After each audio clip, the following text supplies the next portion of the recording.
Bendito Dios, te damos gracias en esta tarde. Gracias, Dios, porque a veces no alcanzamos a comprender, Señor, tu voluntad. A veces, Señor, no sabemos, Señor, cómo actuar. Pero sabemos, mi Dios, que lo que tu palabra dice es que nos estás disciplinando, Padre. A veces las situaciones se presentan adversas, mi Dios, para tus hijos, Dios. Pero, Señor, aún en esa adversidad, Señor, tú siempre te encuentras con nosotros y nunca te apartas, Padre. Te damos gracias, mi Dios, porque tú eres el que renuevas nuestras fuerzas, Dios, día tras día, para poder continuar en este camino, Señor, para poder seguir trabajando en tu reino, mi Dios, para poder hacer tu voluntad. Y, Señor, hoy en esta tarde, Señor, estamos reunidos como tu pueblo. Queremos pedir de tu Santo Espíritu para que dirija toda palabra, Señor, que provenga de ti, mi Dios. Que guardes, Señor, el corazón de cada uno de mis hermanos y que confirmes por tu Santo Espíritu la palabra, Señor, que será republicada. Bendito seas, Padre. Y que podamos llevar a obra, Señor, todo aquello que hemos aprendido, Dios, porque toda enseñanza, Señor, toda disciplina proviene de ti, Padre. Bendito seas, Dios, en Cristo Jesús. Amén, Padre. ¿Pueden, hermanos, por favor, tomar su lugar?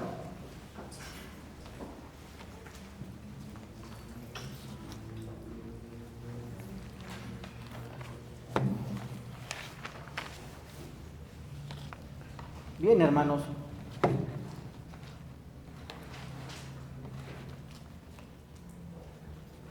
El día de hoy, hermanos, vamos a continuar. Y en realidad, hermanos, esta es la última exposición del artículo número 29 que estamos analizando. Recordarán, hermanos, llevamos 4 exposiciones sobre este artículo que en realidad es muy importante para la iglesia y que la iglesia debe de comprender, hermanos. Nosotros podemos ver que en este artículo Guido de Bres nos está presentando, hermanos, cuáles son las marcas de la verdadera iglesia. Ya hemos estudiado, ya hemos analizado, hermanos, y la confesión belga nos presenta 3 marcas que son muy importantes que la iglesia debe de comprender. La primera marca para que una iglesia pueda ser verdadera iglesia del Señor, hermanos, es que en una iglesia nunca debe faltar la predicación pura del Evangelio. La segunda marca o la segunda distintiva que la iglesia debe de tener, hermanos, es la administración pura de los sacramentos, tal como fueron instituidos por nuestro Señor Jesucristo. Y en ese punto, hermanos, nosotros tomamos 2 sacramentos, que son los únicos que se encuentran sustentados en la palabra de nuestro Dios. Y esos sacramentos, hermanos, son la cena del Señor y el segundo sacramento es el bautizo, que también nosotros ya analizamos. El día de hoy, hermanos, nosotros vamos a tocar la tercera distintiva o la tercera marca de la iglesia, que toda iglesia debería de tener, y es la aplicación de la disciplina cristiana para castigar los pecados. Bien, hermanos, nosotros vamos a abordar este artículo número 29 y es de suma importancia, hermanos, que en una iglesia exista la disciplina. Pero debemos de comprender, hermanos, qué entendemos por disciplina. Lo vamos a ver un poco más adelante. Pero para poder comprender, hermanos, la disciplina dentro de la iglesia, lo que debemos primeramente comprender es qué entendemos por iglesia. Porque si nosotros no tenemos un buen concepto de lo que significa la iglesia, vamos nosotros a distorsionar el concepto de la disciplina. Vamos a ver, hermanos, que ya se ha predicado también en muchas ocasiones cómo está formada la iglesia, para poder comprender qué es una iglesia. La iglesia está conformada, hermanos, primeramente por la iglesia como cuerpo de Cristo. Y también está formada por la iglesia institucional.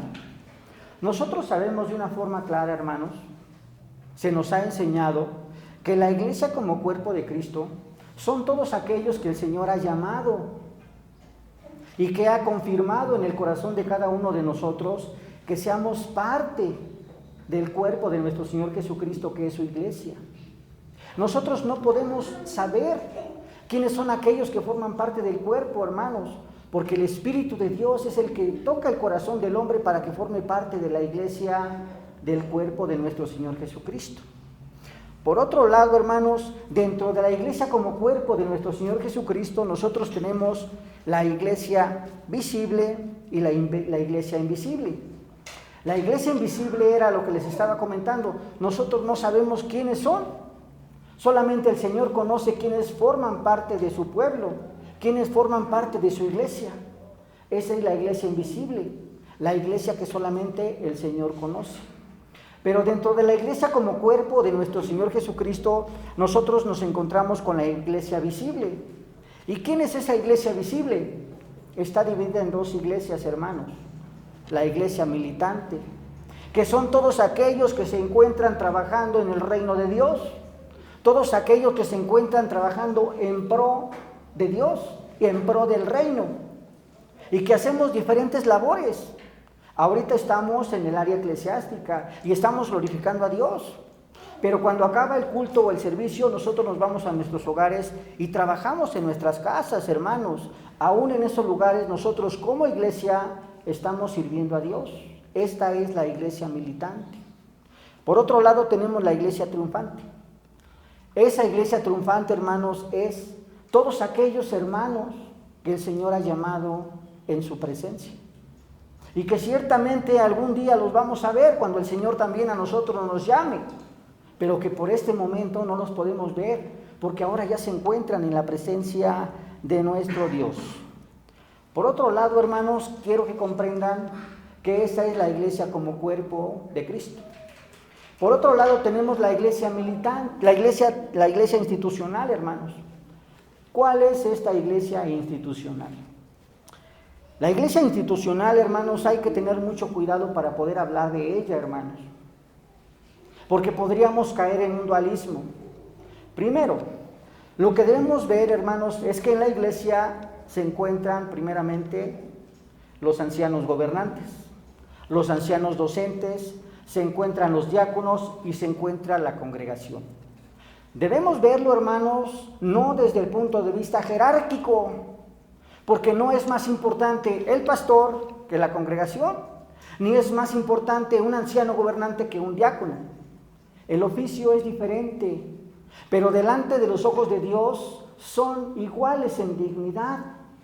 Primero, dijimos que no debemos verlos de una forma jerárquica, sino que nosotros debemos de verlo como desarrollando un oficio dado por Dios. El Señor te dio el oficio de que seas congregante. Gloria a Dios, hermano, porque nos reunimos para glorificar el nombre de Dios. El Señor le dio a algunos varones el oficio de ser diácono. De la misma forma debemos agradecer a Dios, porque en ese oficio existen responsabilidades, en ese oficio existen también privilegios que aquellos que han sido llamados para desarrollar ese oficio deben de cumplir, hermanos. Porque también Dios en ese oficio, el Señor les ha dado autoridad. Y tenemos también algunos que son ancianos gobernantes.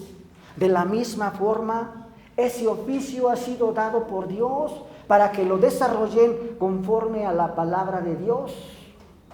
Y dentro de los ancianos tenemos a los ancianos docentes, que son precisamente aquellos que se dedican a predicar la palabra fiel y pura del Evangelio, hermanos, a los pastores, hermanos. Podemos ver ciertamente que estos oficios han sido dados por Dios, hermanos, pero debemos ver que cada uno de estos oficios que Dios les ha dado, Dios te ha dado autoridad en esos oficios que tú estás desarrollando.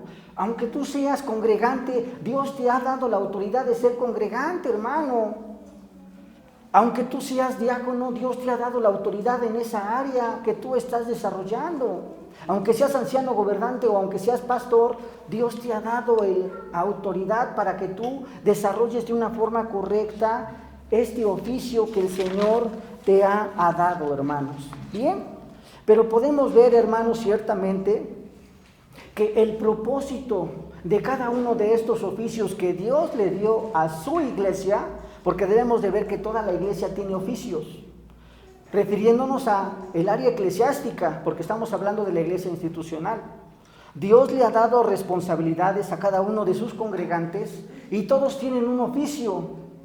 Algunos son congregantes, algunos son ancianos gobernantes, algunos son diáconos, otros son pastores. Y cada uno de ellos tiene sus diferentes responsabilidades y también tiene sus diferentes privilegios, hermanos.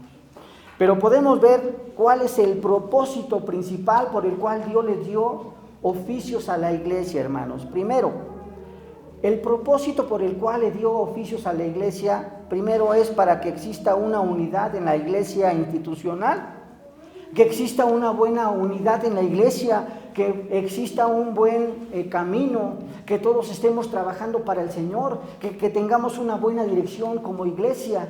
Por eso el Señor nos ha dado diferentes oficios a cada uno de nosotros, para que en la diversidad haya una unidad. Entonces es muy importante que comprendamos que no es porque yo sea anciano gobernante o no es porque yo sea diácono soy menos que el otro, no. Delante de los ojos de Dios somos iguales en dignidad, pero en diferente oficio, hermanos. Y cada uno de ellos lo va a desarrollar de una forma diferente, hermanos. Ahora debemos entender que cada uno de nosotros, cuando desarrollamos el oficio, tenemos responsabilidades, claro. Una de las responsabilidades muy importantes es la del anciano gobernante, hermanos. ¿Por qué digo que es importante este oficio? Porque es el que va a vigilar a la iglesia, que la iglesia camine de una forma correcta, hermanos.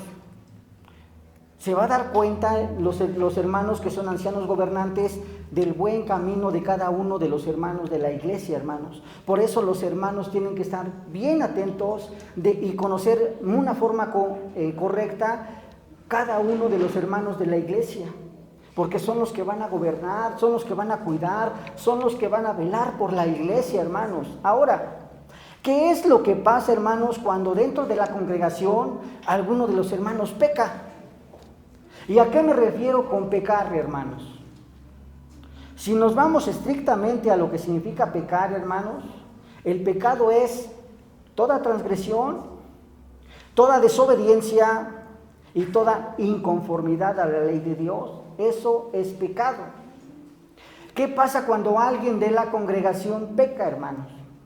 Entonces ya no va a haber una buena unión en la iglesia.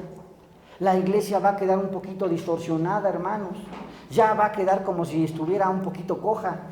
De tal manera que el pecado también va a afectar a la iglesia.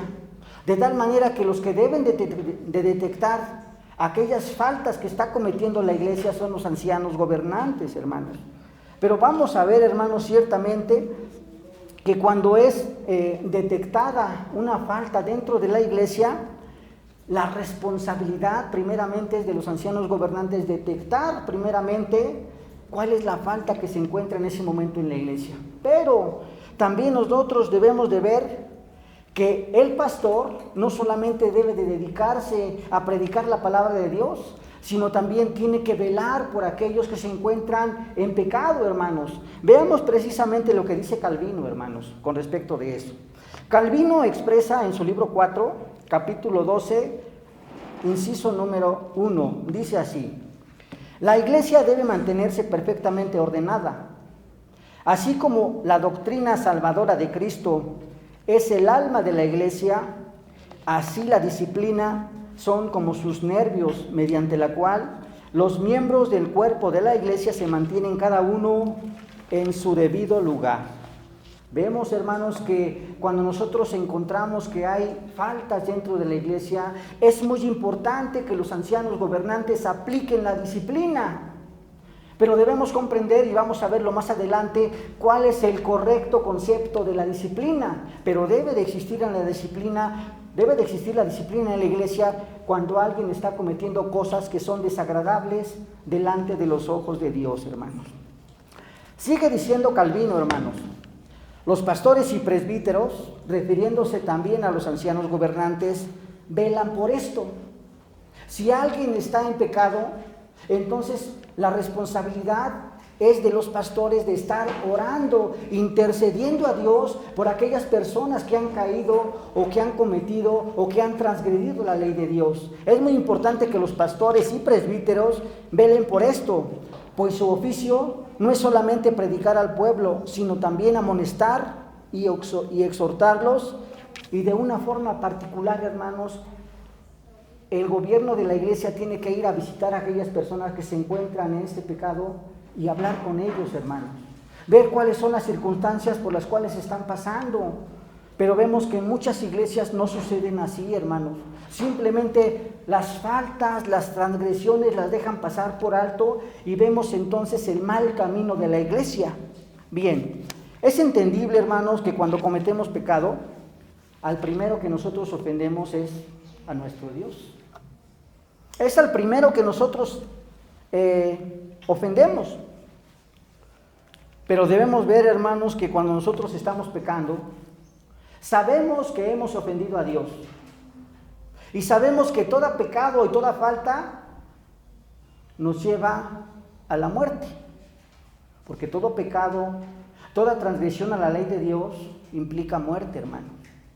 Entonces nosotros debemos ver, hermanos, que uno de los principales trabajos que debe de tener el gobierno de la iglesia es disciplinar a aquellos que se encuentran transgrediendo la ley de Dios, hermanos. Y sabemos, hermanos, que a nadie le gusta que lo disciplinen. A nadie le gusta que le digan los errores que tiene. A nadie le gustan las faltas que están cometiendo. Pero esa es la tarea de los que están exponiendo la palabra de Dios, hermanos. No solamente tienen que exponer cosas buenas, sino también tienen que declarar el pecado del hombre, exhortarlos, amonestarlos, porque ciertamente nosotros estamos delante de un Dios que es un Dios santo, y nuestra vida debe de ser completamente conforme a la palabra de Dios, hermanos. Ahora, nosotros debemos de entender de una forma clara, hermanos, estamos hablando de pecados, estamos hablando de lo que la iglesia está haciendo. Pero vamos a ver, hermanos, que existen dos tipos de pecados, hermanos. Unos que son pecados públicos y otros que son pecados secretos, hermanos. Aquellos pecados públicos, hermanos, ya los conocemos. Son pecados que se realizan de una forma abierta. Sabemos cuáles son nuestras faltas, hermanos. Sabemos cuando nosotros estamos cometiendo actos que son en contra de la voluntad de Dios. Y hay pecados públicos que son escandalosos, hermanos. Por ejemplo, tenemos el adulterio. Por ejemplo, tenemos el robo. Por ejemplo, tenemos la avaricia.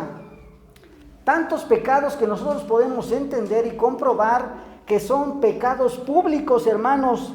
Y entonces nosotros debemos, como gobierno, disciplinar a aquellos que se encuentran en este tipo de conductas, en este tipo de vidas, hermanos.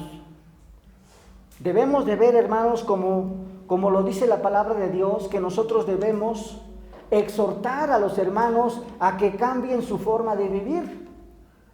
Vean lo que piensan muchos hermanos. Muchos hermanos piensan de la siguiente manera: yo ya pequé, pero ¿por qué tengo que ir a decirle a la iglesia? ¿O por qué tengo que decirle al pastor? ¿O por qué me tienen que exhibir públicamente delante de la iglesia? No alcanzan a comprender, hermanos, que somos un cuerpo en Cristo. No alcanzan a comprender que somos hermanos. No alcanzan a comprender que todo el cuerpo está formado por todos los miembros.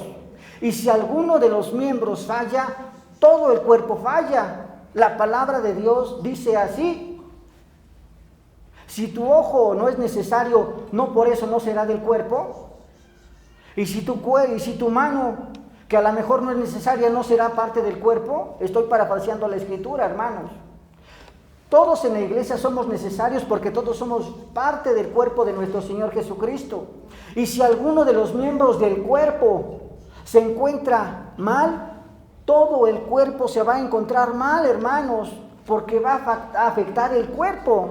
Entonces vamos a ver, hermanos, cuál es el procedimiento que debe de llevar la iglesia para poder disciplinar a aquellas personas que se encuentran desarrollando estas faltas o estos pecados. Primero, lo que dice la palabra en el Evangelio según San Mateo, capítulo 18, del 15 al 17. Dice la palabra de Dios: por lo tanto, si tu hermano peca contra ti, ve y repréndele estando tú y él solos. Si te oyere, has ganado a tu hermano. Mas si no te oyere, toma aún contigo a uno o dos, para que en boca de 2 o 3 testigos conste toda palabra. Mas si no los oyere a ellos, dilo a la iglesia, y si no oyere a la iglesia, tenlo por gentil y publicano. Veamos cuál es el procedimiento que debe de llevar la iglesia.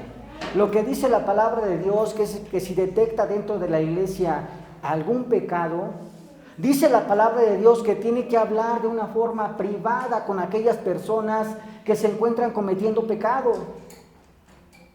Y si no escucharan al gobierno de la iglesia, la palabra de Dios dice que debemos de llevar 2 o 3 testigos y volver a amonestarlo. Y dice la palabra de Dios, y eso es doloroso para la iglesia, hermanos, que si aún a la iglesia no escuchan, entonces tenlo por gentil y publicano, quiere decir, excomúlgalo, hermano.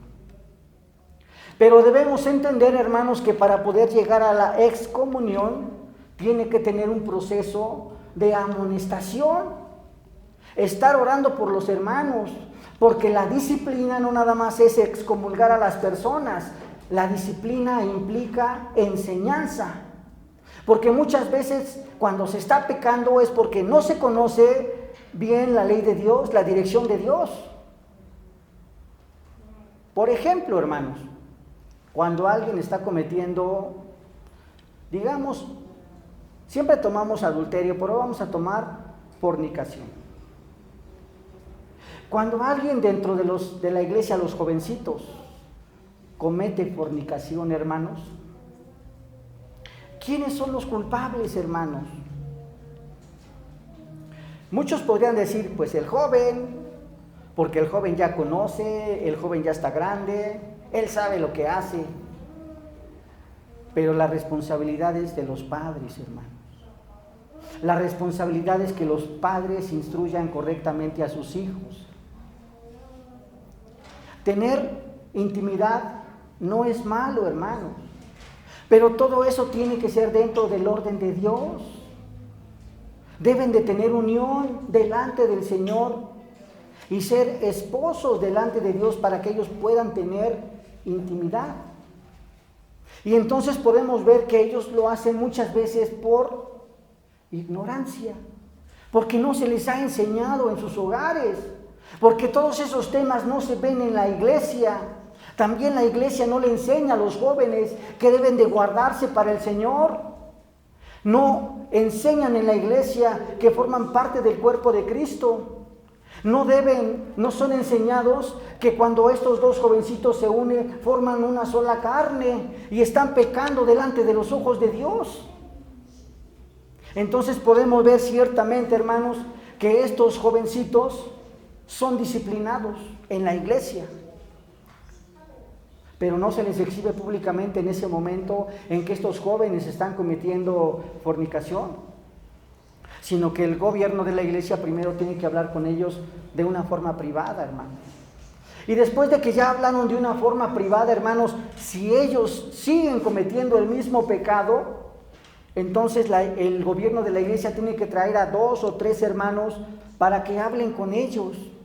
Y si aún así persisten en el pecado, entonces son traídos a la iglesia y son exhibidos públicamente, hermanos. Y si ellos aún así persisten en seguir pecando delante de los ojos de Dios, entonces son excomulgados, hermanos. Pero aunque son excomulgados, la responsabilidad de toda la iglesia, hermanos, es que nosotros sigamos orando por estos jovencitos, como lo vamos a ver más adelante, hermanos. La disciplina a nadie le gusta, hermanos, porque ciertamente a nadie le gusta que lo exhiban. Pero veamos, hermanos, cuál es el fin principal de esta disciplina o de la disciplina de la iglesia. Tenemos, hermanos, ciertamente 3 puntos que son los puntos principales, que es el fin de la disciplina. Primero, cuando tú eres disciplinado, hermano, ya no puedes participar, y si eres parte de la iglesia, ya no puedes participar de la cena del Señor, hermano. Alguno diría, no importa, pero veamos que es algo muy delicado, hermanos. La cena del Señor, hermanos, estamos reconociendo el sacrificio de nuestro Señor Jesucristo. Lo que el Señor hizo por nosotros. Ese sacrificio que hizo en la cruz. Y cuando nosotros estamos participando de la cena del Señor, nosotros estamos siendo uno con Él. Participamos del vino y participamos del pan. Y estamos viendo lo que nuestro Señor Jesucristo hizo por nosotros. Pero ¿qué pasaría si alguien se encuentra en pecado y participa de esos sacramentos, en especial de la cena del Señor? Primeramente está haciendo una afrenta a Dios, porque Dios es santo. Segundo, no debe de contaminarse el cuerpo de nuestro Señor Jesucristo con inmundicia, porque se encuentran en pecado. Y veamos lo que dice Calvino, hermanos. Calvino dice que si se deja participar a tales pecadores de la cena, es como si el cuerpo de nuestro Señor Jesucristo se echara a los perros. Es algo abominable delante de los ojos de Dios. Por eso nosotros no debemos permitir que aquellos que se encuentran pecando participen de la cena del Señor, hermano. Segundo, evitar la corrupción de los buenos. La palabra de Dios, hermanos, dice en Gálatas capítulo 5, versículo número 9.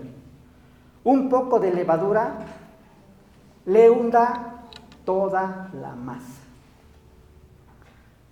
Debemos saber, hermanos, que dentro de la iglesia, cuando ya se cometió pecado, debe de disciplinarse inmediatamente, hermanos. ¿Qué pasaría si nosotros no disciplináramos a alguien dentro de la iglesia? Como no le hicieron nada al joven, bueno, entonces el otro va a hacer lo mismo. Y como aquel joven no lo disciplinaron, entonces aquel señor también ya está pecando. Y entonces podemos ver que esta disciplina debe de aplicarse en el momento que se detectan estos pecados dentro de la iglesia, hermanos. Esta disciplina es para que los demás hermanos de la iglesia no sigan el mismo ejemplo y que no se deje de pasar por alto aquellos pecados que se están cometiendo en la iglesia, hermanos. Y veamos lo que pensamos, hermanos, como iglesia. ¿Por qué me van a disciplinar a mí si mi hermano está peor? Es lo que dicen los hermanos. Pero no nos estamos dando cuenta que la relación con Dios es personal. Y si el Señor te está disciplinando a ti, es porque el Señor te ama. Al rato el Señor tratará con el hermano. Al rato el Señor tratará con el otro hermano o con la hermana. Es una relación personal que tenemos con Dios, hermanos. Tú no te debes de fijar si el otro está mejor o el otro está peor. Es la relación que tienes tú con Dios, hermanos. Tercero, es muy importante, hermanos, que cuando la iglesia discipline, no solamente aplique la vara, porque hay muchos, inclusive hay varitas de la corrección que venden, y palo con los jovencitos, ¿no? No, hermano, ¿cómo podríamos nosotros darle palo a aquel que comete adulterio? ¿O cómo podríamos dar palo a aquel que está cometiendo fornicación? No, hermano. El propósito principal es llevar al arrepentimiento. El propósito principal es que ellos tengan nuevamente la relación con Dios. Porque en el momento que están pecando, la relación con Dios se rompe. Acordémonos qué fue lo que hizo Adán. Una simple desobediencia, hermanos. Dios le dijo de una forma clara a Adán: de este árbol no vas a comer, es más, ni lo vas a tocar, porque el día que de él comieres o el día que de él tocares, ciertamente morirás, hermano. Y podemos ver que una desobediencia tan insignificante llevó a una separación entre Dios y el hombre. Ahora, ¿qué pasa si nosotros estamos transgrediendo abiertamente la ley de Dios? Estamos separándonos delante de los ojos de Dios. Y el propósito de la disciplina es que haya arrepentimiento, hermanos. De que de verdad, si nosotros cometimos alguna falta, reconozcamos la falta que nosotros hicimos, pero que nos lleve al arrepentimiento. Eso solamente es posible por medio del Espíritu de Dios, que pone en el corazón del hombre el arrepentirse, hermanos. Bien, hermanos, y esta responsabilidad es una responsabilidad del pastor. Cuando ve, hermanos, que la iglesia se encuentra cometiendo pecados escandalosos, el pastor tiene que declarar el pecado, hermanos. Pero no solamente declarar el pecado, sino también dar la solución, consolar, llevarte al arrepentimiento, hermano. No solamente es disciplinar por disciplinar, aplicar vara por aplicar vara, no, implica también una correcta enseñanza, hermanos. Es cierto, hermanos, que la disciplina a nadie le gusta, hermanos. Pero ¿qué es lo que dice la palabra de Dios, hermanos? A nosotros no nos gusta que nos disciplinen, hermanos, para nada. Yo creo que si a alguien lo pasaran y lo disciplinaran, sentiría vergüenza. Pero él debe de reconocer la falta que hizo delante de Dios, delante de la comunión, porque somos un cuerpo, hermanos. Pero ¿qué es lo que dice la palabra en Efesios capítulo 5, versículo 21? Dice la palabra: someteos unos a otros en el temor del Señor. Si yo cometí alguna falta, me tengo que someter a la disciplina de la iglesia. Si es que formo parte del cuerpo de nuestro Señor Jesucristo. Si yo voy a ser disciplinado por alguna falta, entonces yo tengo que aceptar esa corrección. Entonces vamos por buen camino, hermanos. Pero si yo no me quiero someter a la disciplina de la iglesia, entonces estoy rompiendo con esta parte de la Escritura y no me estoy sometiendo. Dice: sométase uno a otro en el temor del Señor. Entonces estas personas que no se someten a la disciplina no tienen temor del Señor, hermano, porque van a seguir cometiendo hechos vergonzosos delante de los ojos de nuestro Dios, hermano. Podemos ver, hermanos, ejemplos en la Escritura sobran, hermanos. La palabra de Dios dice que nosotros debemos de llevarlos al arrepentimiento. Es correcto, hermano. Pero ¿qué pasa, hermanos, cuando alguien peca? Ahora vámonos al adulterio, hermano. Cuando alguien peca, yo tengo a mi esposa y entonces cometo adulterio. Mi esposa me perdona. Yo pido al Señor que me perdone y el Señor me perdona y hay arrepentimiento. Pero ¿qué pasa, hermanos, cuando en ese adulterio se procreó un hijo? No te exime de la responsabilidad. Si tú cometiste un pecado, tú tienes que responder por ese pecado. Si tú hiciste algo indebido delante de los ojos de Dios y eres culpable, entonces tienes que pagar. Si alguien roba y es agarrado por la policía, ténganlo por seguro lo que dice la palabra, que pagará hasta el último cuadrante. El Señor te va a perdonar porque te vas a arrepentir, pero no te va a quitar la responsabilidad de lo que cometiste, hermano. Ejemplo lo podemos tener en la Escritura con David y Betsabé. Nosotros podemos ver cómo David estaba observando a Betsabé, cómo se bañaba. Hubo deseo en su corazón, de tal manera que la llamó. Tuvieron intimidad David y Betsabé. Y todavía David, al ser rey, mandó matar a su esposo. ¿Y qué le dijo el profeta? No te preocupes, tu pecado ha sido redimido. Dios te ha perdonado ese pecado que cometiste. Pero vemos y leemos en el libro de los Reyes las consecuencias tan trágicas que pasó David, hermano. Murió su primogénito, su pequeñito, el que engendró con Betsabé, murió. Y todavía sus concubinas fueron expuestas con sus propios hijos a la vista de todos, hermanos. Las consecuencias que trae la desobediencia a la ley de Dios son trágicas, hermanos. Y muchas veces a nosotros no nos gusta la disciplina, pero el Señor nos está disciplinando porque nos ama, hermanos. Y esos son los pecados secretos, hermanos. Pero vamos a ver ahora los pecados ocultos, los pecados públicos. Pero vamos a ver, hermanos, ahora los pecados secretos, hermanos.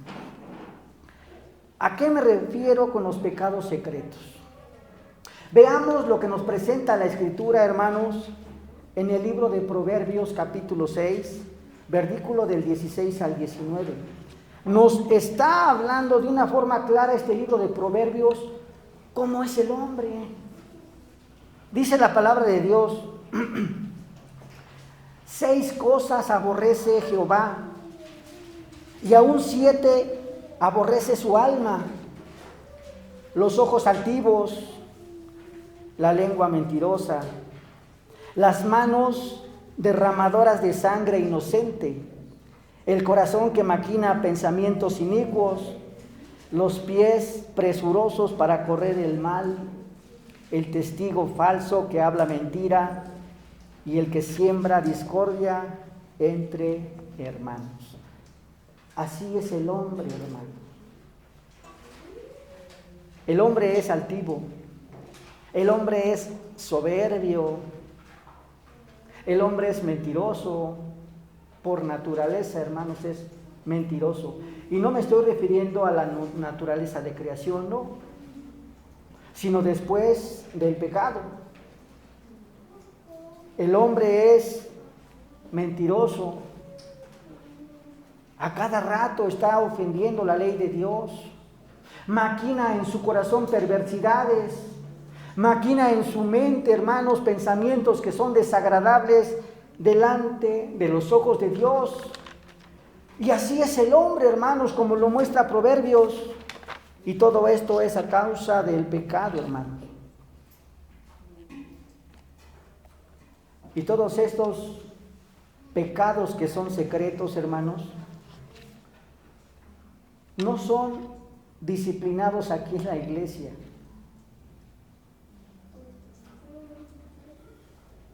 Porque no te va a disciplinar aquí la iglesia por un mal pensamiento. O porque en tu corazón quisiste tener ganancias deshonestas. No, en la iglesia institucional no te van a disciplinar por este tipo de pecados. Qué bueno que fueran disciplinados estos pecados en la iglesia institucional. Pero hay alguien, hermanos, que disciplina mejor que la iglesia institucional. Y me estoy refiriendo al Dios Santísimo, hermanos. La palabra de Dios en el libro de Hebreos, que acabamos de leer, hermanos, dice de una forma muy clara, hermanos, desde el versículo número 5 hasta el versículo número 8, dice la palabra: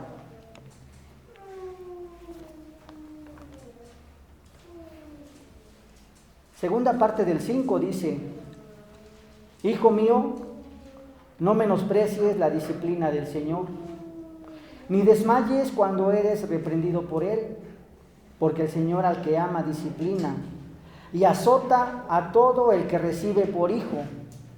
Si soportáis la disciplina, Dios os trata como a hijos, porque ¿qué hijo es aquel a quien el Padre no disciplina? Pero si se os deja sin disciplina, de la cual todos han sido participantes, entonces sois bastardos y no son hijos. Pensemos, hermanos, si las situaciones por las cuales nosotros estamos pasando no es una disciplina del Señor. Pensemos cuál ha sido nuestra vida delante de los ojos de Dios. Puede que seamos muy legalistas y obedezcamos al pie de la letra la Escritura, pero que tengamos un corazón apartado del Señor. El Señor te va a disciplinar. El Señor es el que va a tratar contigo. Dice lo que dice la palabra del Señor en el libro de Proverbios, hermanos.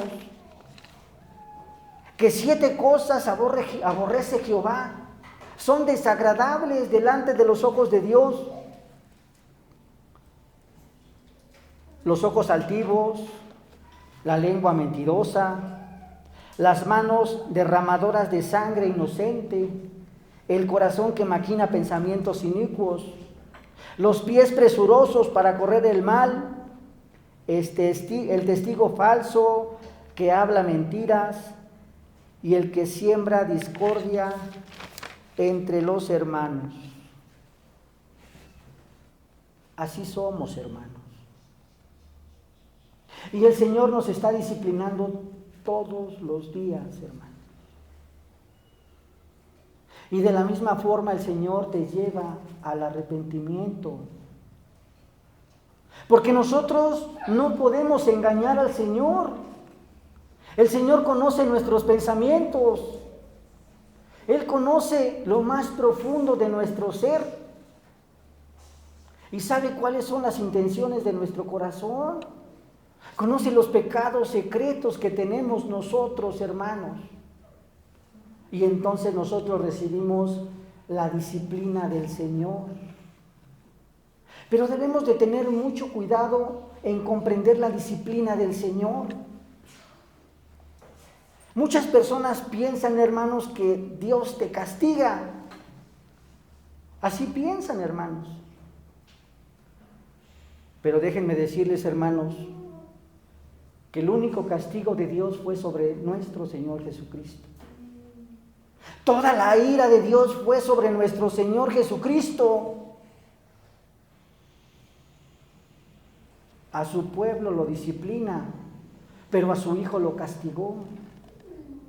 El castigo fue sobre Él para que nosotros tuviéramos paz, hermanos, como lo dice el profeta Isaías, capítulo 53, versículo número 5. Dice: mas Él herido fue por nuestras rebeliones, molido por nuestros pecados.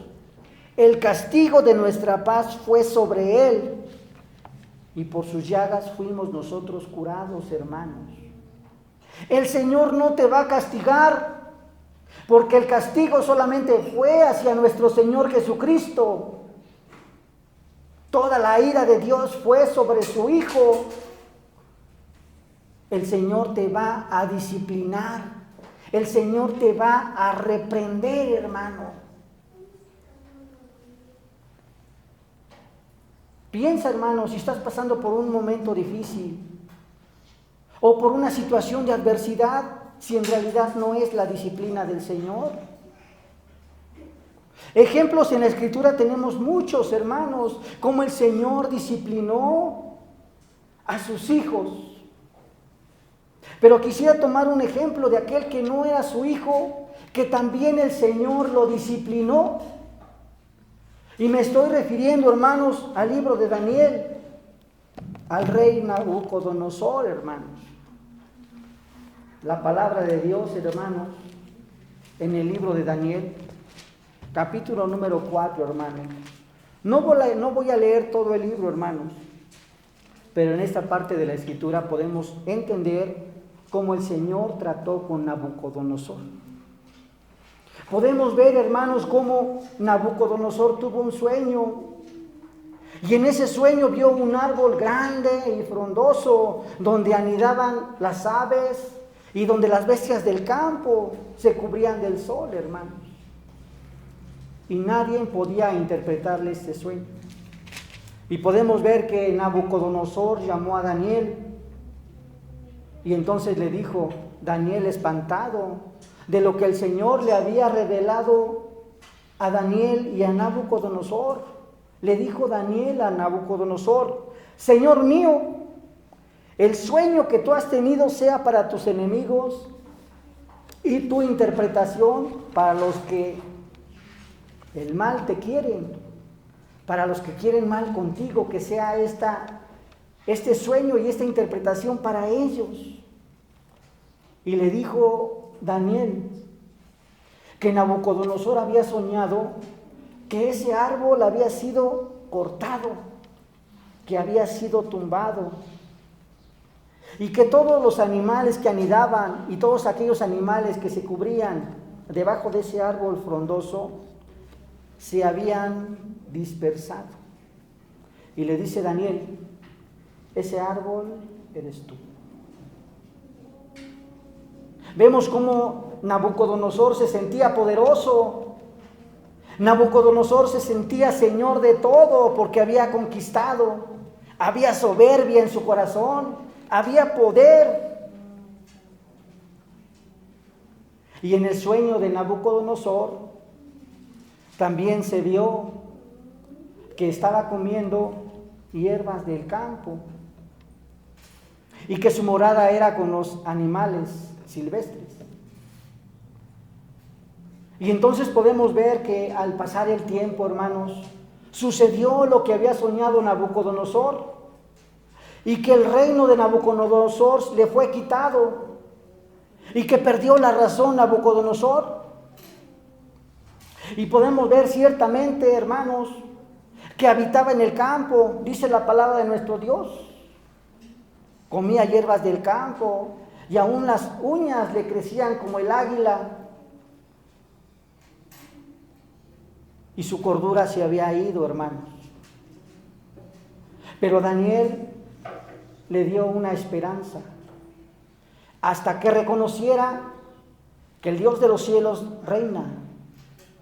Y dice la palabra de nuestro Dios que en un momento Nabucodonosor recobró la cordura, y entonces reconoció que el Dios de los cielos le había dado todo el poder, toda la autoridad, todo el dominio.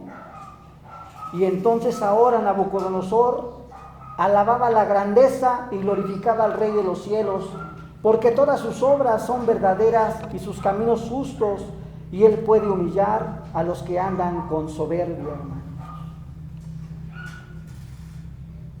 Este era un rey muy poderoso, hermano, y el Señor lo humilló hasta lo sumo y le quitó todo lo que tenía, hermanos, de la misma forma que Job.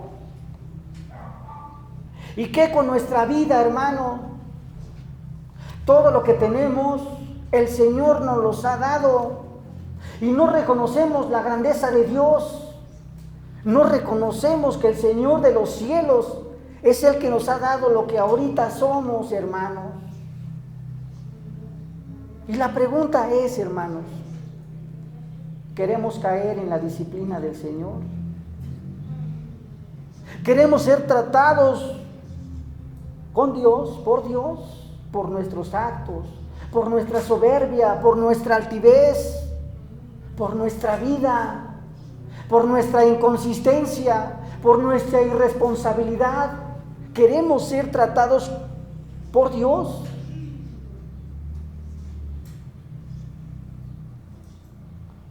Como dice un dicho muy popular: mientras más me jalo, más me ahorco. Mejor camino derechito. Mejor obedezco la palabra de Dios. Mejor obedezco su ley. Mejor sigo sus mandamientos. Porque la misma palabra de Dios en el libro de Hebreos está diciendo que el Señor, a quien ama, disciplina. Porque el Señor, al que ama, disciplina y azota a todo el que recibe por hijo. ¿Quieres ser hijo de Dios, hermano? El Señor te va a disciplinar. El Señor va a tratar contigo y conmigo y con cada uno de aquellos que forman parte de su iglesia, a todos aquellos que son sus hijos, hermanos. Porque dice la palabra de Dios, hermanos, que si nosotros soportamos la disciplina, Dios nos va a tratar como hijos. ¿Saben lo que significa que el Señor nos trate como hijos, hermanos?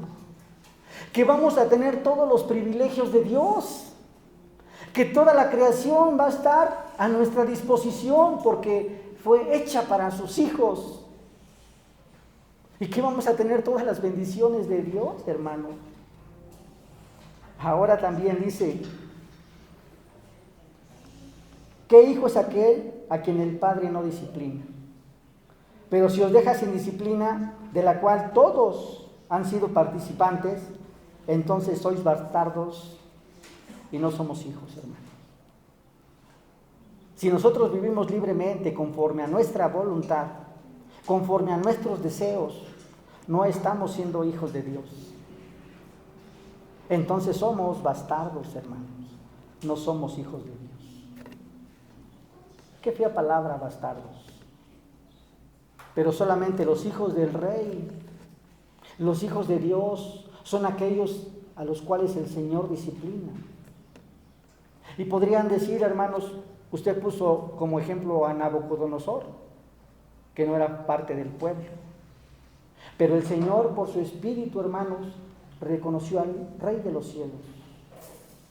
Y en la última parte de la locura de Nabucodonosor, reconoció al Rey Todopoderoso, al Señor que reina por los siglos de los siglos, hermanos. Y le fue multiplicado todo lo que tenía, hermanos. Y pensemos ahora, hermanos, en este momento, si nuestra vida que estamos pasando no es una disciplina del Señor. Cada uno de nosotros sabe. El Señor también conoce nuestro corazón. Pensemos si el Señor no está disciplinándonos a nosotros también. Y para concluir, hermanos, estas son las 3 marcas de una verdadera iglesia. La predicación pura del Evangelio, hermanos, que se debe de predicar todo el consejo de Dios. No debe estar adulterada, hermanos. La administración de los sacramentos, tal como fueron instituidos por nuestro Señor Jesucristo. El bautizo y la cena del Señor. Y por último, hermanos, la disciplina para castigar a los pecados, hermanos. Pero debemos comprender la disciplina que debe ser disciplina en amor hacia el arrepentimiento. Mas no, hermanos, que sea la última instancia una disciplina para excomunión, hermanos. Y si aún así fuera excomulgado, nuestra responsabilidad es orar por ellos para que se arrepientan de todas las faltas que están cometiéndole al Dios Santo, hermanos. Que el Señor confirme en nuestro corazón, hermanos, que de verdad, hermanos, estamos en una iglesia del Señor, una iglesia verdadera, hermanos. Y que el Señor fortalezca su iglesia y que sabemos que nunca nos va a dejar, hermanos. Vamos a orar a nuestro Dios, hermanos.